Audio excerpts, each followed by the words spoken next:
Captain Jake Morrison stood on the bridge of the U.S. Aurora, watching the stars through the main viewport.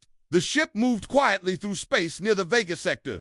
Jake had been commanding this exploration vessel for 3 years now. It was not the biggest ship in the human fleet, but it was his ship, and he was proud of it. The Aurora carried a crew of 45 people. Most of them were good friends by now. Chief Engineer Lisa Walsh had been with Jake since his first command. She knew every bolt and wire in the ship better than anyone. Tactical Officer Ryan Clark was young but smart. He could handle any fight that came their way. Communications Specialist Amy Foster could speak 12 different alien languages and always kept everyone laughing during the long trips between stars. Humans had been part of the Galactic Federation for almost 50 years now. When Earth first made contact with alien civilizations, it was like a dream come true. Suddenly, humans were not alone in the universe. There were hundreds of different species out there among the stars. Some were friendly, some were not, but all of them were more advanced than Earth. The Federation welcomed humans, but everyone knew they were the newcomers. Human technology was considered basic compared to what other species had developed over thousands of years. Human ships were smaller and slower. Human weapons were less powerful. Human shields were weaker. At least, that is what everyone believed. Jake did not mind being seen as primitive. It made life easier in many ways. Other species did not see humans as a threat, so they left Earth alone most of the time. Human ships could travel through most of the galaxy without trouble. Nobody worried about what the weak humans might do. The bridge was quiet except for the soft hum of the ship's engines. Amy sat at her station, monitoring communications from nearby systems. Ryan checked the tactical displays, making sure no hostile ships were in the area. Lisa was probably down in engineering, making sure everything ran smoothly. Captain Amy called out, turning in her chair. I'm getting some strange signals from the Zolani system. It sounds like they're in trouble. Jake walked over to her station. The Zolani were a peaceful species that lived on 3 small worlds near the edge of Federation space. They were good people who never bothered anyone. Their technology was even more basic than human technology, which was saying something. What kind of trouble? Jake asked. Amy pressed some buttons on her console. Static filled the air. Then a voice came through, speaking in the Zolani language. Amy translated as the message played. They're saying that a large fleet has entered their system. The ships are demanding surrender. If the Zolani don't give up their worlds, the fleet will attack their colonies. Jake felt his stomach tighten. Can you identify the fleet? Amy worked at her console for a few minutes. Yes, sir. The energy signatures match Korthok Empire vessels. It looks like a big fleet. Captain, maybe 30 or 40 ships. Ryan looked up from his station. What do they want with the Zolani worlds? There's nothing valuable there. Jake knew why the Korthok were there. The reptilian warriors had been expanding their empire for decades. They attacked weak worlds because they could. The Zolani had no military, no weapons, no way to defend themselves. They were perfect targets for the Korthok war machine. How far are we from the Zolani system? Jake asked. 2 hours at maximum speed, Ryan answered. Jake thought quickly. The Aurora was just one ship. The Korthok fleet had dozens of vessels, including heavy battle cruisers. By all rights, a single human exploration ship should run away from such. Odds that would be the smart thing to do, the safe thing to do. But Jake had not joined the space service to run away from fights. Neither had his crew.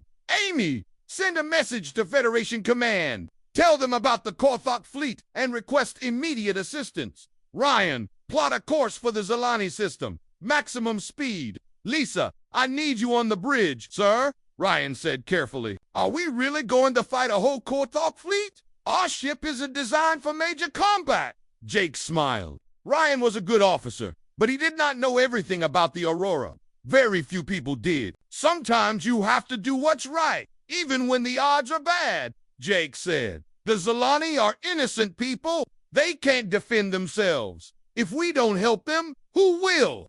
Lisa arrived on the bridge a few minutes later. She was a short woman with graying hair and hands that were always stained with engine grease. She had been working on starships longer than most of the crew had been alive. You called for me, Captain, she asked. We're heading into a fight, Lisa. I need to know if the ship is ready for combat operations. Lisa looked at him for a long moment. There was something in her eyes that Jake recognized. She knew what he was really asking. All systems are functioning normally, Captain, she said. But if we're going into serious combat, I should probably run some special diagnostics. Make sure everything is working the way it should. Do it, Jake said. Lisa left the bridge again. Jake knew she would be busy for the next hour. The Aurora had many systems that needed special attention before combat. Systems that were not listed in any Federation database. The ship jumped to faster than light speed, racing toward the Zalani system. Jake sat in his captain's chair, thinking about what lay ahead. The Korthok Empire was one of the most aggressive powers in the galaxy. Their warriors lived for battle and conquest. They had never been defeated in open combat. Admiral Vec commanded the Korthok forces. Jake had read reports about him.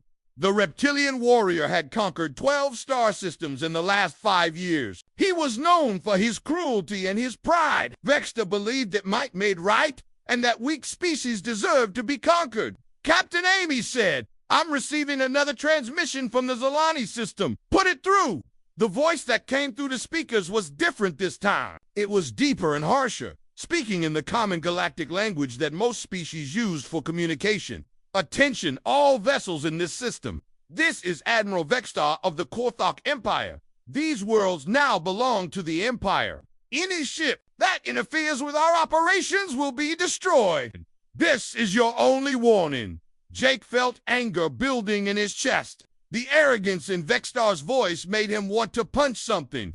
The Korthok thought they could take whatever they wanted, just because they had bigger guns. "Amy, open a channel to the Korthok fleet." "Channel open, sir." "Admiral Vextar, this is Captain Jake Morrison of the United Earthship. Aurora, you are attacking innocent civilians. Withdraw your forces immediately or face the consequences." There was silence for a moment. Then loud laughter came through the speakers. "A human ship?" Vextar's voice was full of amusement. "One pathetic little human ship threatens the entire Korthok fleet. Your species truly has no sense of self-preservation. Run along, little human, before I decide to add your ship to my collection of trophies." Jake gritted his teeth. "This is your final warning, Admiral. Leave this system now." "Or what?" Vextar laughed again. "Your primitive weapons cannot even scratch the paint on my ships. Your weak shields will collapse after one shot from our guns. You humans should have stayed on your little planet instead of pretending to be warriors." The channel closed with a burst of static. Ryan looked up from his tactical station. "Captain, long-range sensors show the Korthok fleet in orbit around the second Zalani world. 43 ships total, including 6 heavy battle cruisers. They're charging their weapons." Jake stood up from his chair. It was time to show the galaxy what humans could really do. "All hands, this is the captain. Prepare for combat operations. We're going in." The Aurora dropped out of faster-than-light speed at the edge of the Zalani system. Ahead of them, the Korthok fleet hung in space like a dark cloud around the green and blue world below. The enemy ships were massive, bristling with weapons and armor plating. Lisa's voice came over the intercom from engineering. "Captain, all special systems are online and ready. We're good to go." Jake smiled. The galaxy was about to learn something new about humanity, something that would change everything. The Aurora moved toward the Korthok fleet like a small fish swimming toward a pack of sharks. On the bridge, everyone could see the enemy ships growing larger on the main screen. The Korthok vessels were dark and angular, built for war and intimidation. Weapon ports covered their holes like angry eyes. Jake sat in his captain's chair, watching the tactical display. 43 enemy ships against 1 human vessel. By all the rules of galactic warfare, this should be over before it started. The Aurora should turn around and run while it still could. But Jake was not planning to run. "Lisa, are you ready down there?" he asked over the intercom. "Just give me the word." "Captain," Lisa's voice came back. There was excitement in her tone. She had been waiting for this moment for years. "Ryan, what's our weapons status?" "All standard systems are online and ready, sir," Ryan replied. "But Captain, even with everything we have, We can't possibly fight that many ships. Their smallest destroyer is twice our size. Amy looked back from her communications station. Captain, I'm getting messages from the Zalani colonies. They're begging for help. The Korthok are threatening to start bombing their cities in 10 minutes. Jake felt the familiar calm that came before battle. His crew trusted him, even when they did not understand what he was planning. That trust meant everything to him. All right, people, it's time to show the galaxy what we can really do. Lisa, activate the special systems. Authorization code, Alpha 77. Down in engineering. Lisa's hands moved quickly over her controls. She had been chief engineer on human ships for 20 years, but she had never been allowed to use these systems in combat before. The Federation had strict rules about what technology could be revealed to other species. Today, those rules no longer mattered. Activating evolutionary core, Lisa announced, beginning whole reconfiguration. The Aurora began to change. At first, the changes were small. Extra armor plating slid out from hidden compartments in the hull. Weapon ports that had been sealed and hidden suddenly opened up. The ship's energy signature started to shift as new power systems came online. Then the real changes began. The Aurora's hull started to flow like liquid metal. The ship stretched and expanded, growing larger and more powerful with each passing second. New sections appeared where there had been empty space before. Weapon arrays that used technology not found in any Federation database emerged from the ship's core. On the Korthok flagship, Admiral Vexstar stared at his screens in confusion. His sensors were telling him impossible things. The small human ship was somehow becoming bigger and more dangerous. Energy readings that should not be possible were showing up on his instruments. What is that thing doing? He demanded. His tactical officer, a young Korthok warrior named Grixdale, checked his displays again. Sir, the human ship appears to be changing. Its mass is increasing. New weapon systems are appearing. This should not be possible with their technology. Vexstar's eyes narrowed. He had conquered dozens of worlds and destroyed hundreds of enemy ships. He had never seen anything like this before. It's some kind of trick, he decided. Human technology is primitive. They cannot have weapons that threaten us. All ships, open fire on that vessel. Destroy it now. 20 Korthok ships turned their guns toward the Aurora and fired. Beams of deadly energy streaked through space, enough firepower to vaporize a small moon. The weapon struck the human ship and exploded in brilliant flashes of light. When the light faded, the Aurora was still there. Not only was it undamaged, but it had grown even larger. The ship's new shields had absorbed the enemy fire and somehow used it to power even more changes. Jake smiled as he felt the ship responding to the attack. Lisa, how are we doing? The evolutionary core is working perfectly. Captain, the enemy weapons actually helped us. The system analyzed their energy signatures and adapted our defenses. We are now immune to their primary weapons. Ryan stared at his tactical display in amazement. Captain, what is this ship? What are these systems? I've never seen anything like this in any training manual. The Aurora isn't just a ship, Ryan, Jake explained. It's a living system. Every human vessel has what we call an evolutionary core. It's part computer, part biological organism, part quantum processor. It can learn, adapt, and grow stronger during combat. Amy's hands flew over her communications console. Captain, the Korthok fleet is in panic. They're demanding to know what kind of weapons we're using. Admiral Vexstar is ordering all ships to concentrate fire on us. Let them try, Jake said calmly. The entire Korthok fleet opened fire this time. Hundreds of energy beams and missiles streaked toward the Aurora. The attack was so intense that it lit up space like a miniature star. Any normal ship would have been destroyed instantly. But the Aurora was no normal ship. The evolutionary core absorbed the massive attack and used the energy to complete its transformation. The ship now looked nothing like the small exploration vessel it had been an hour ago. It was sleek and powerful, covered in weapons that seemed to bend light around. Dim! Its hull gleamed with an inner fire that spoke of barely contained power. Transformation complete, Lisa announced. All new systems are online and ready. Captain, we now have access to weapons and defenses that the galaxy has never seen before. Jake stood up from his chair. Ryan, target the 3 nearest destroyers. Use the adaptive plasma cannons. Adaptive plasma cannons. Ryan's fingers moved over his controls, finding weapons systems that had not been there minutes before. I see them on my board, but Captain, I don't know how to use these weapons. The ship will teach you, Jake said. The evolutionary core learns from every battle. It will guide your targeting and show you how each weapon works. Ryan felt a strange sensation as new information flowed into his mind through his control interface. Suddenly, he understood weapons that used principles of physics he had never heard of before. His fingers moved with new confidence over the targeting controls. Firing adaptive plasma cannons, he announced. 3 beams of impossible light erupted from the aurora. They were not like any weapons the galaxy had seen before. The beams seemed to twist through space, bending around obstacles and changing color as they traveled. When they struck the Korthok destroyers, the enemy ships simply stopped. They did not explode. They did not burn. They just powered down completely, as if someone had turned off a switch. The destroyers drifted helplessly in space, their crews trapped inside ships that no longer responded to commands. Admiral Vexstar stared at his screens in horror.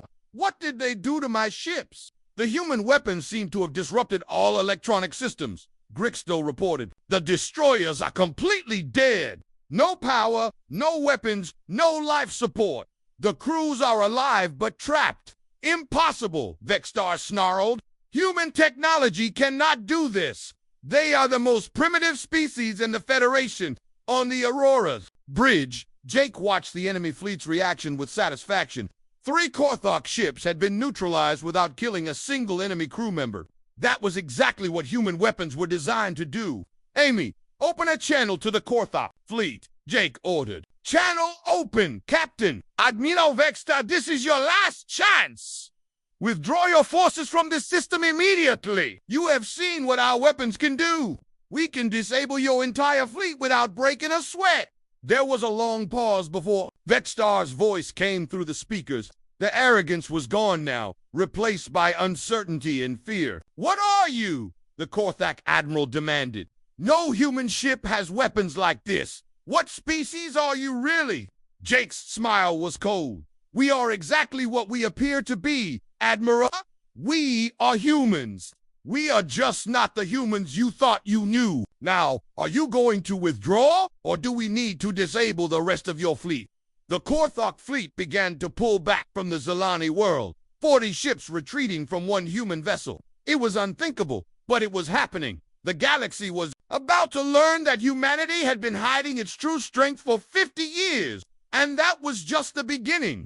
The news spread across the galaxy faster than anyone thought possible. Within hours of the battle at the Zilani system, every major government and news organization was talking about the same thing. A single human ship had forced an entire Korthok battle fleet to retreat. Weapons that nobody had ever seen before had disabled 3 enemy destroyers without firing a shot that anyone understood. The Federation Council called an emergency meeting on the capital world of Centauri Prime. Representatives from hundreds of species gathered in the Great Assembly Hall, all demanding answers to the same questions. What kind of technology did humans really possess? How long had Earth been hiding advanced weapons? What else were the humans not telling the galaxy?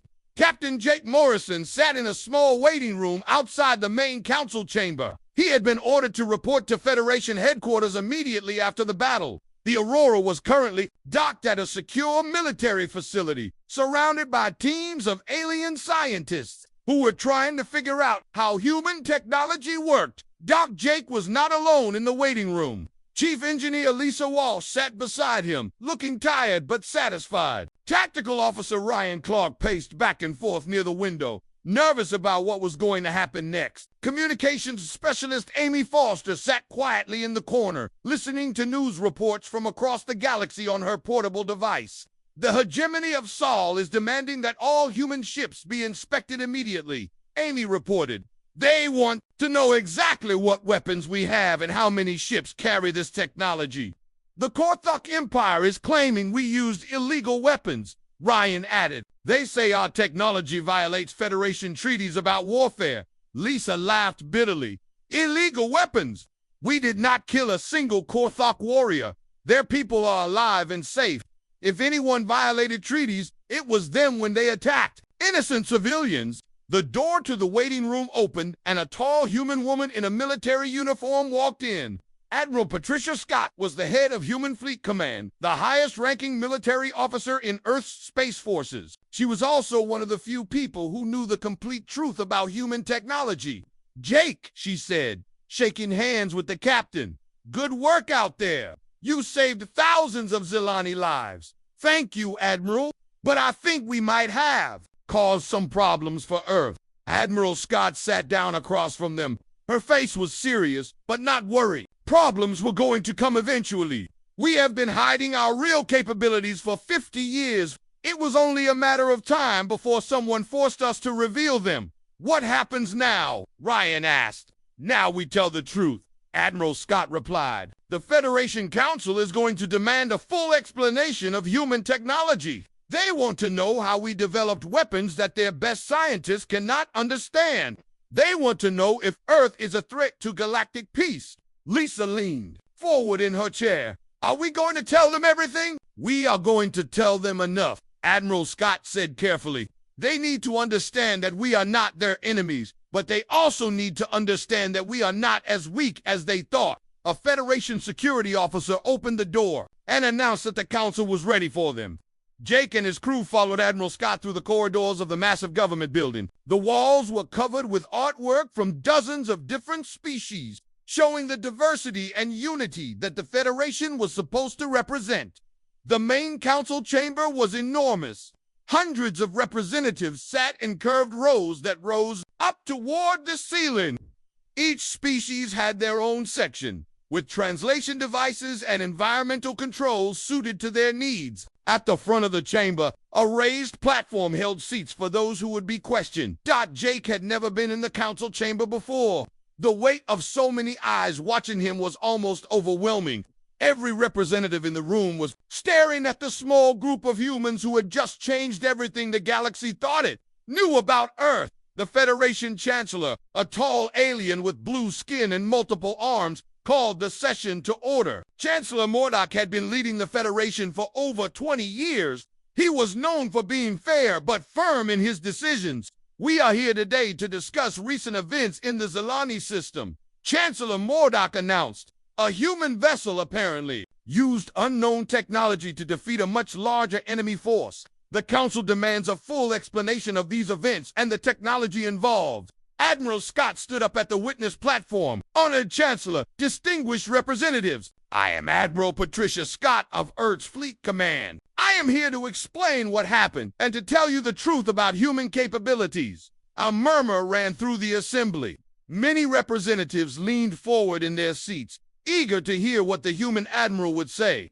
50 years ago, when Earth first made contact with galactic civilization, we were indeed technologically inferior. Admiral Scott began. "Our ships were slower, our weapons were weaker, our defenses were primitive compared to what other species had developed." "Then, how do you explain what happened at Zilani?" interrupted Dr. Quintal, the chief scientist of the Tyrillian species. "Your ship used weapons that violate known laws of physics. Your defenses absorbed energy in ways that should be impossible." Admiral Scott smiled. "That is because we approach technology differently than other species. While you developed energy, weapons, and traditional shields, we focused on something else entirely. We developed adaptive technology." "What does that mean?" asked Representative Vashti of the Aquarian Federation. "It means our technology can learn and grow," Admiral Scott explained. "Human ships do not just carry weapons and defenses. They carry what we call evolutionary core. These are hybrid systems that combine quantum computing, biological adaptation, and nanotechnology." The chamber erupted in surprised voices. Representatives from dozens of species began talking at once. The idea of technology that could evolve and adapt was completely foreign to most galactic civilizations. Chancellor Mordok called for order. "Please explain these evolutionary cores in more detail." Lisa Walsh stood up beside Admiral Scott. "The cores are living systems," she said. "Part computer, part biological organism. They can analyze any situation and adapt to meet new challenges. During combat, they study enemy weapons and defenses, then modify our own systems to counter them. This is impossible, declared High Scientist Zarthael of the Sol Hegemony. No species has ever developed technology that can truly evolve. Such systems would be unstable and dangerous. That is why only humans were able to create them, Admiral Scott replied. Other species approach problems logically, following established patterns and rules. Humans approach problems creatively. We try things that should not work, and sometimes we discover that they do work. Jake stood up to speak. During the battle at Zalani, our ship analyzed the Korthok weapons and adapted our defenses in real time. When they fired at us, our systems learned from each attack and became stronger. Our weapons were designed to disable enemy ships without killing their crews. Why did you hide this technology? Asked Chancellor Mordock. Admiral Scott looked around the chamber at all the alien faces watching her. Because we were afraid, she said honestly. When we first joined the Federation, we were the newcomers, the primitives. Other species were kind to us, but they also saw us as harmless. We thought that if you knew our real capabilities, you might see us as a threat. You were right to be afraid, growled Admiral Cractor of the Draconian Empire. Any species with such technology could conquer the entire galaxy. How do we know you will not use these weapons against us? Because that is not who we are, Jake said, stepping forward. We could have destroyed the Korthok fleet completely. Instead, we disabled 3 ships and let the rest retreat. We saved Zalani lives without taking Korthok lives. That is what human technology is designed to do. Representative Lalana of the Zalani colonies stood up in her section. The humans saved our people, she said in her soft voice. Without their help, thousands of our civilians would have died. We are grateful for their protection.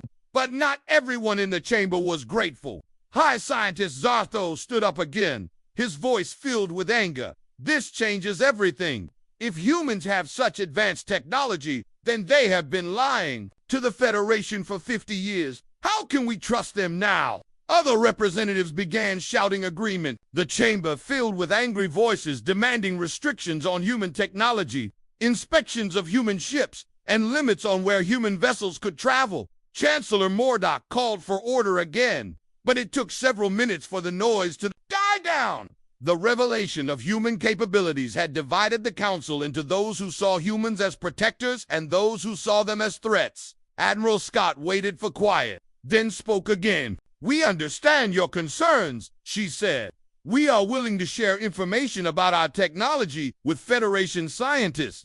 We want to work together for galactic peace. Words are not enough, declared Prime Minister Vexnol of the Korthok Empire, who had arrived to represent his government. Your ships humiliated our fleet. You have upset the balance of power in the galaxy. There must be consequences. Jake felt the tension in the room growing stronger. The revelation of human technology had not brought understanding. Instead, 3 weeks after the Federation Council meeting, the galaxy was in chaos. News reports flooded every communication channel with stories of military buildups, broken treaties, and species choosing sides in what everyone feared would become a galactic war. Captain Jake Morrison stood in the briefing room aboard the UES Liberty, a massive human battleship that had been hidden in the outer edges of the solar system for 20 years. Around the table sat the commanders of Earth's secret fleet, officers who had been waiting decades for this moment. Admiral Patricia Scott activated the holographic display in the center of the table.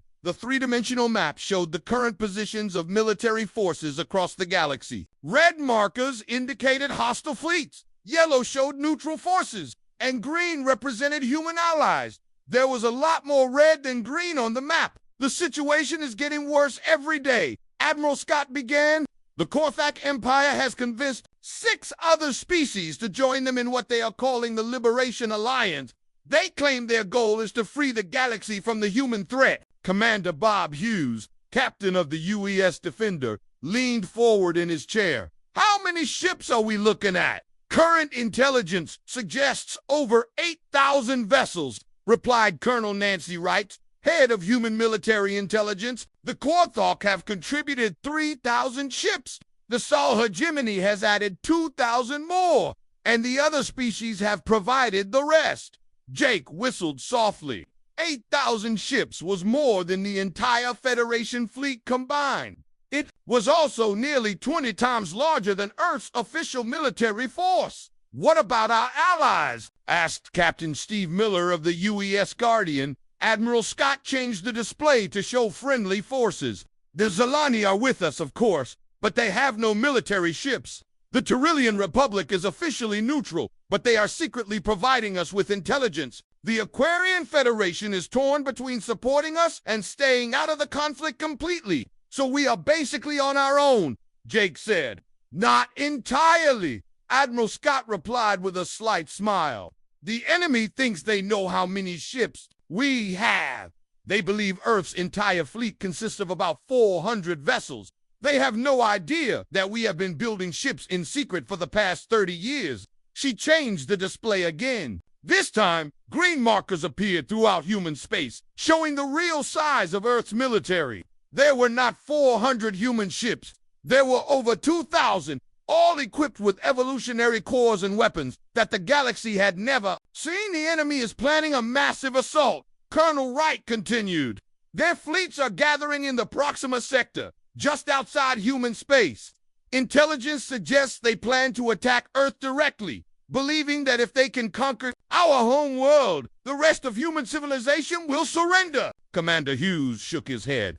They really do not understand us at all, do they? No, Admiral Scott agreed. They think like conquerors. They believe that destroying the capital will end the war. They do not realize that every human world, every human ship, every human colony is connected through the evolutionary core network. Jake had learned about the network only recently. It was perhaps humanity's greatest secret. Every evolutionary core was linked to every other core through quantum communication that worked instantly across any distance. When one human ship learned something new, all human ships learned it immediately. It meant that the human fleet was not just 2,000 individual ships. It was one massive organism that could think and act as a single unit. When will they attack? Jake asked. Our spies report that the enemy fleets will move in 6 days, Colonel Wright answered. They plan to hit Earth with everything they have, expecting to win quickly and decisively. Admiral Scott stood up and walked to the large viewport that showed Earth hanging in space like a blue marble. They are going to get the shock of their lives, she said quietly. On Earth, President Maria Rodriguez sat in the Situation Room deep beneath the Capitol building. Around her, the most important leaders of human civilization discussed the coming war. General Kevin Stone, the head of military operations, spread tactical reports across the table. Secretary of State Helen Brooks reviewed diplomatic messages from across the galaxy. The enemy ultimatum arrived this morning, Secretary Brooks reported. They demand that Earth surrender all advanced technology, submit to Federation inspection of every human world, and accept permanent restrictions on human ship movements. If we refuse, they will attack in 6 days. What did you tell them? President Rodriguez asked. I told them that humanity does not negotiate with terrorists, Secretary Brooks replied. General Stone looked up from his reports. Madam President, our forces are as ready as they can be. Admiral Scott's battle plans are in place. But I have to ask one more time. Are you sure we want to reveal everything? Once we show the galaxy what we are really capable of, there will be no going back. President Rodriguez thought about the question. For 50 years, humanity had lived quietly in the galaxy, pretending to be weak and harmless. It had been a comfortable life in many ways. Humans could travel anywhere, trade with anyone, and live in peace because nobody saw them as a threat. But that peace had been built on lies, and now those lies were falling apart. General, she said finally, how many innocent people will die if we do nothing? The Zalani colonies will be destroyed, General Stone admitted. Any species that supports us will face retaliation, and Earth itself will be conquered or destroyed. Then we do not have a choice. President Rodriguez decided humanity will not hide anymore. Send word to Admiral Scott. When the enemy attacks, she has permission to use everything we have in a secret laboratory on Mars. Dr. Amy Carter put the finishing touches on humanity's most advanced creation. The woman was Earth's leading expert on quantum biology, and for the past 10 years, she had been working on something that would change warfare forever. The Omega Core was the ultimate evolution of human adaptive technology, where normal evolutionary cores could learn and adapt during battle. The Omega Core could do something much more powerful. It could coordinate the actions of every human ship in the galaxy as if they were parts of a single massive organism.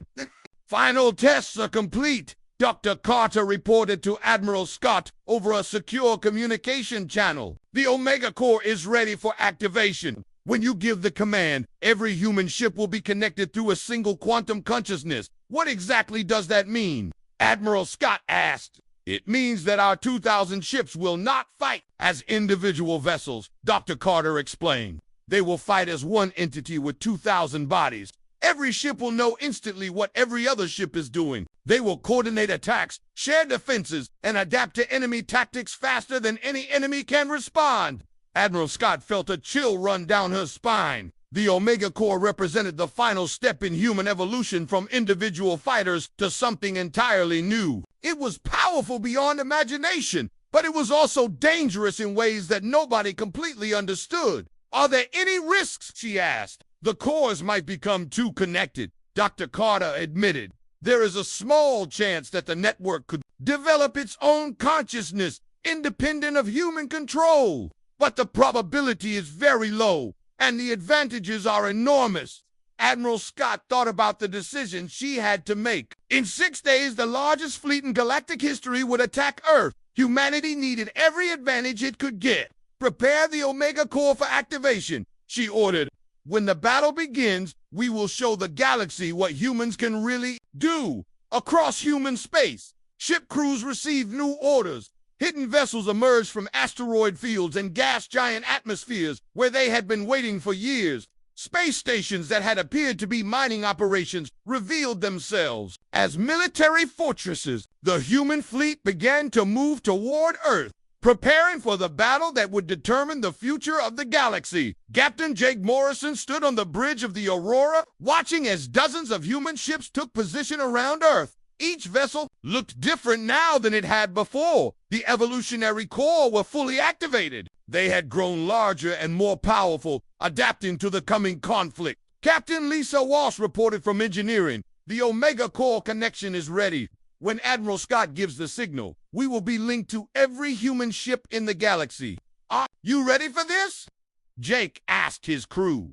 Ryan Clark checked his tactical systems one more time. Our weapons are fully charged and adapted for maximum effectiveness. We are as ready as we can be. Amy Foster monitored communications from across the galaxy. The enemy fleets are beginning to move. Captain, long-range sensors detect massive formations heading toward human space. Jake sat down in his captain's chair and took a deep breath. In a few days, the galaxy would witness the largest space battle in history. When it was over, everyone would know the truth about humanity. They were not the weak species that other civilizations thought they knew. They were something far more dangerous. They were survivors who had learned to adapt to any threat. The enemy fleet arrived at the edge of the solar system like a dark storm cloud. 8,000 ships of every size and type spread across space in formations that stretched for millions of kilometers. Battle cruisers the size of small cities hung next to sleek destroyers and massive carrier vessels. It was the largest military force ever assembled in galactic history. Admiral Vextar stood on the bridge of his new flagship, the Galactic Vengeance, watching the sensors as they mapped human defenses around Earth. What he saw confused him. The humans had only a few hundred ships protecting their home world, just as intelligence reports had predicted. This will be easier than I thought, Vexter said to his tactical officer. Begin the attack. All ships advance on Earth. Show these humans what happens when primitive species pretend to be warriors. High Chancellor Zurak of the Sol Hegemony watched from his own command ship. His scientists had been studying the human technology captured from disabled Korthok vessels, but they still could not understand how it worked. The weapons seemed to violate basic laws of physics. Are you certain our forces can handle whatever the humans might do? Zurak asked his chief scientist. Absolutely. Dr. Nalvek replied. Whatever tricks they used before, they cannot possibly defeat 8,000 ships. Numbers will win this battle. The massive enemy fleet began moving toward Earth, confident in their overwhelming advantage. They had no idea what was waiting for them. On Earth, Admiral Patricia Scott stood in the main command center, watching as enemy ships appeared on her. Tactical displays around her. Dozens of officers coordinated the defense of humanity's home world. The room was filled with quiet efficiency as everyone prepared for the battle of their lives. Enemy fleet is entering the outer solar system, reported Colonel Nancy Wright. They are moving in standard attack formations. It looks like they plan to overwhelm us with sheer numbers. Admiral Scott smiled. They are about to learn why that will not work. Activate the Omega Core. Link all human ships across the galaxy. Deep beneath the surface of Mars, Dr. Amy Carter pressed the activation button that changed everything. The Omega Core came online with a pulse of energy that traveled instantly to every human ship in known space. 2,000 vessels suddenly became parts of a single organism. Captain Jake Morrison felt the moment when the connection was made. His mind suddenly expanded beyond the bridge of the Aurora to encompass every human ship in the fleet. He could sense their locations, their capabilities, their readiness for battle. It was like becoming part of something vastly larger than himself. Connection established, Lisa Walsh reported, though Jake already knew. Every human in the fleet knew. They were no longer individual crews fighting separate battles. They were one entity with 2,000 bodies. The enemy fleet continued its advance, expecting to face scattered resistance from primitive human ships. Instead, they encountered something that had never existed before in the galaxy. Every human vessel moved with perfect coordination. Ships that had been hidden throughout the solar system suddenly appeared, emerging from behind asteroids, gas clouds, and orbital stations. The enemy found themselves facing not a few hundred ships, but over 2,000 vessels acting as a single unit. What is happening? Admiral Vexstar demanded as his sensors registered the new ships. Where did all these vessels come from? His tactical officer checked the displays again and again. Sir, there are human ships everywhere. They were hidden throughout the system, and they are moving like they share a single mind. The first exchange of fire lit up space like a miniature galaxy. 8,000 enemy ships unleashed everything they had at the human fleet. Energy beams, missiles, and exotic weapons filled the void between worlds. But the human ships did not fight like any fleet the galaxy had ever seen. When enemy fire targeted one vessel, nearby ships instantly moved to provide support. When human weapons fired, they coordinated their attacks with impossible precision. The Evolutionary Corps shared information instantly across the entire fleet, learning from every enemy attack and adapting defenses in real time. Jake felt the battle through the consciousness of 2,000 ships. He saw enemy weapons approaching from dozens of directions and watched as human vessels moved like dancers to avoid destruction. When the Aurora fired its weapons, he felt the targeting calculations from every other ship in the fleet helping to guide his shots. Impossible! High Chancellor Zurok breathed as he watched his forces struggle against an enemy that seemed to know their every move before they made it. They are anticipating our attacks. How can they respond so quickly? Dr. Nalvek stared at his instruments in disbelief.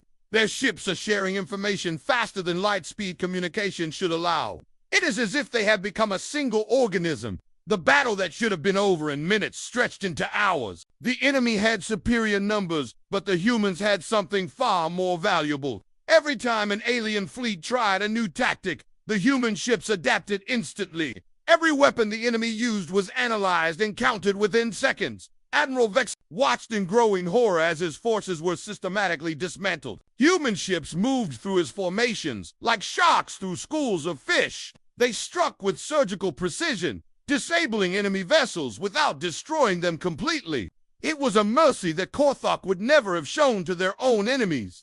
All ships concentrate fire on their largest vessels, Vexstar ordered desperately. If we can destroy their command ships, maybe we can break their coordination. But there were no command ships in the human fleet. Every vessel was equally important because they all shared the same consciousness. Destroying one ship only made the others more determined to fight. The Aurora found itself facing 6 enemy destroyers at once. In any normal battle, Jake's ship would have been overwhelmed and destroyed. But the Aurora was not fighting alone. Even as enemy weapons targeted his vessel, ships from across the solar system coordinated to provide support. Human vessels Jake had never met fired weapons to intercept incoming missiles. Ships he could barely see on sensors moved into position to block enemy fire. The entire fleet worked together to protect every individual vessel while simultaneously destroying enemy formations. Captain Ryan Clark reported, though his voice seemed distant compared to the shared consciousness of the fleet. Enemy resistance is breaking down. Their formations are collapsing. Jake could sense it too. The enemy fleet, once confident in their overwhelming numbers, was falling apart under the coordinated assault of ships that fought as one mind. Panic was spreading through alien crews who had never faced anything like human adaptive warfare. High Chancellor Zurak made the decision that saved thousands of lives on both sides. All saw vessels withdraw immediately. This battle cannot be won. His ships began pulling back from the fight, but the Korthok fleet continued attacking, even as their formations crumbled. Admiral Vextar refused to accept defeat, even when it became obvious that his forces were being destroyed. "We cannot retreat," he snarled at his officers. "The honor of the Empire is at stake." Jake felt the moment when the human fleet decided the battle was over.